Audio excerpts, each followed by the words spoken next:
पल पूरी हवेली रिद्धमा के चिल्लाने की आवाज से भर गई। रिद्धमा उस चेहरे को ठीक से नहीं देख पा रही थी और पहचान भी नहीं पा रही थी। अंधेरा होने के कारण और इस तरह अचानक किसी के सामने आ जाने की वजह से वह बुरी तरह चिल्लाने लगी। कुणाल, कुणाल कहाँ हो तुम? बचाओ मुझे कुणाल।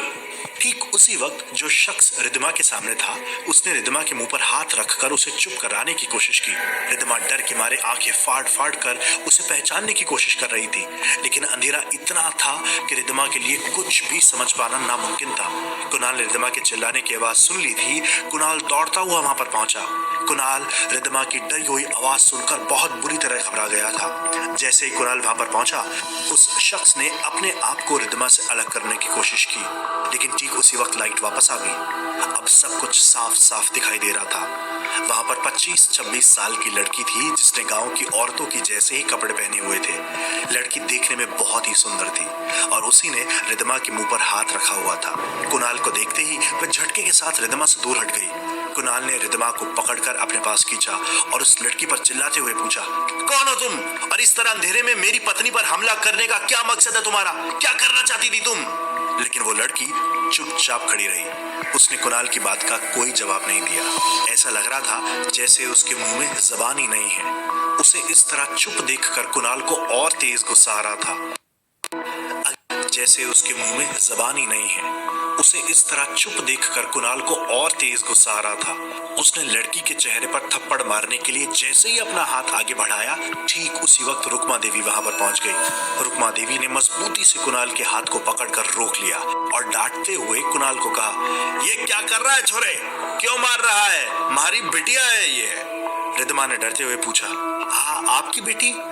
आपकी बेटी है तो अंधेरे में मुझ पर हमला क्यों कर रही थी? रिद्धमा की बात सुनकर रुक्मा देवी हंसने लगी और उन्होंने रिद्धमा के कंधे पर हाथ रखकर बड़े ही प्यार से उसे बताया, अरे हमारी छोरी थारे पर हमला क्यों करेगी? मैंने ही भेजा था इसे यहाँ पर। मुझे क्या पता था?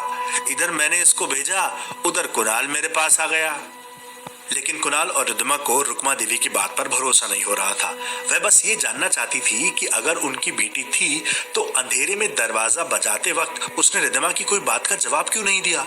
और ये जानने के लिए रिद्धमा ने रुक्मा देवी से पूछा, अगर ऐसा है तो जब ये मेरे कमरे का दरवाजा जोर जोर से खटखटा रही थी तो मैंने पूछा, पर इसने कोई जवाब क्यों नहीं दिया?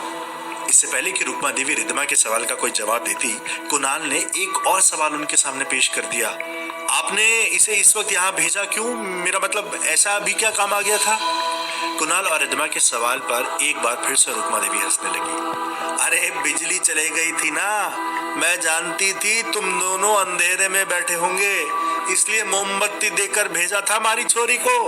रुक्मा देवी की ये बात बताने पर रिद्धमा को उनकी बात पर थोड़ा सा भरोसा हुआ, लेकिन उसे ये बात अभी भी समझ नहीं आ रही थी कि आखिर रुक्मा देवी की बेटी ने रिद्धमा के बार बार पूछने पर भी उसे कुछ बताया क्यों नहीं। और इसीलिए उसने एक बार फिर से रुक्मा देवी से पूछा, तो उसने मेरी बात का जवाब क्यों नहीं दिया? ये बता सकती थी ना। रुक्मा देवी ने रिद्धमा के कंधे पर हाथ रखा और फिर बड़े ध्यान से उसकी आंखों में देखते हुए गंभीरता के साथ जवाब दिया, तू शहर की है ना, कुछ ना समझती। शाम होने के बाद मेरी बेटी किसी से बात नहीं करती है, मौन व्रत रखती है। मोमबत्ती देने आ रही थी इसलिए थारे कमरे का दरवाजा बजा रही थी। क्या पता था तू इतनी डर जाएगी? कुणाल को अभी तक भी रुक्मा देवी की बात पर भरोसा नहीं था।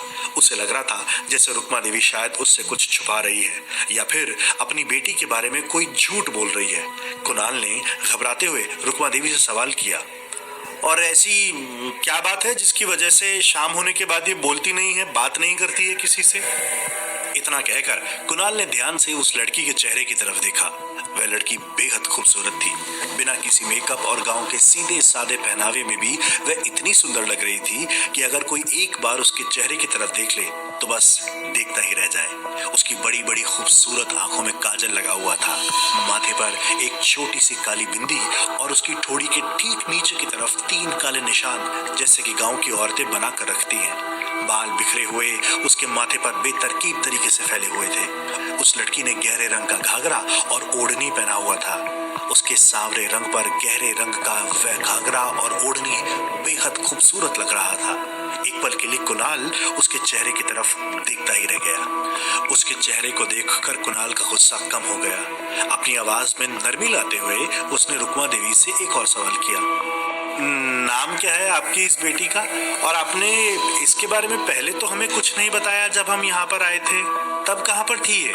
रुक्मा देवी ने मुस्कुराते हुए कुणाल और रिद्धिमा को आराम से एक जगह बैठ जाने का इशारा किया और फिर उनके सारे सवालों का जवाब देते हुए बताया, लक्ष्मी नाम है हमारी बेटी का, और जब तुम हवेली में आए थे ना तो ये दूध बेचने गई थी गांव में, इसीलिए यहाँ पर नहीं थी। जो कुछ भी अभी कुछ देर पहले हुआ था उसकी वजह से कुणाल और रिद्धिमा रुक्मा देवी की बातों पर भरोसा नहीं कर पा रहे थे। वे दोनों बुरी तरह डरे हुए थे। उन दोनों के चेहरे पर डर देखकर रुक्मा देवी ने उन्हें तसल्ली बनाते हुए बड़े ही प्यार के साथ समझाने की कोशिश की और कहा, लक्ष्मी से डरने की जरूरत नहीं है, बहुत सीधी सादी हमारी छोरी। गांव में तो किसी ने उसका चेहरा भी नहीं देखा, हमेशा अपना घूंघट लगा के रखती है हमारी छोरी। कुणाल अभी लगातार लक्ष्मी के चेहरे की तरफ देखा जा रहा था। उसे रुक्मा देवी की बात समझ में नहीं आ रही थी। कुणाल कुछ कहता इससे पहले रिद्धिमा ने पूछा, चेहरा ढककर रहती है, लेकिन क्यों, उसकी क्या जरूरत है? रुक्मा देवी ने जो कुछ भी कुणाल और रिद्धिमा को बताया उसे सुनने के बाद वे दोनों ही हैरान थे, क्योंकि वे शहर के रहने वाले थे और गांव के रीति रिवाजों को समझना अभी उनके लिए आसान नहीं था। रुक्मा देवी ने कहा, अरे इतनी सुंदर है ना छोरी, गांव वालों की बुरी नजर ना लग जावे इसको। देखो साहब, हम गरीब लोग हैं, काम के लिए लक्ष्मी को गांव में जाना पड़ता है। अब किसी का क्या भरोसा आजकल के जमाने में, इसीलिए इसके बापू ने साफ साफ कह रखा है, अपने चेहरे को हमेशा ढक के रखना है। जैसे रुक्मा देवी ने ये बात कही, लक्ष्मी को ध्यान आया कि उसके चेहरे का घूंघट हट चुका था और इसीलिए उसने झट से अपना घूंघट अपने चेहरे पर डाल दिया और फिर से अपने चेहरे को ढक लिया। कुणाल और रिद्धिमा ये सारी बातें देखकर काफी हैरान हो रहे थे। कुणाल ने रुक्मा देवी से फिर से पूछा, ये शाम होने के बाद किसी से बात क्यों नहीं करती है? इसके पीछे की वजह भी बताइए। कुणाल के सवाल के जवाब में रुक्मा देवी ने उसे बताया कि लक्ष्मी ने कुछ दिनों से शाम के वक्त मौन व्रत रखने का निर्णय लिया है और उसी के चलते सूरज ढलने के बाद वह किसी से बात नहीं करती है। अगले कुछ ही दिनों बाद लक्ष्मी का व्रत पूरा होने वाला था।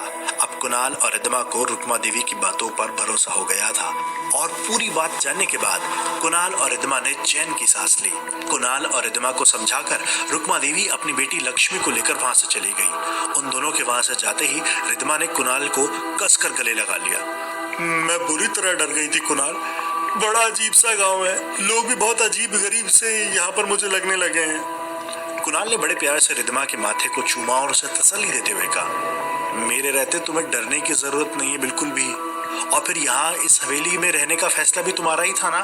देखो, अगर तुम चाहो तो हम किसी और जगह पर भी चल करके रह सकते हैं। रिद्धिमा ने अपना चेहरा ऊपर उठाकर कुणाल की आंखों में देखा और फिर धीरे से मुस्कुराकर कुणाल से कहा, नहीं कुणाल, इन सारी बातों पर भरोसा नहीं करती, पर वो थोड़ा सा डर गई थी मैं। इनफैक्ट मुझे लगता है कि रुक्मा जी और उनकी फैमिली हमें प्रोटेक्ट कर रही हैं।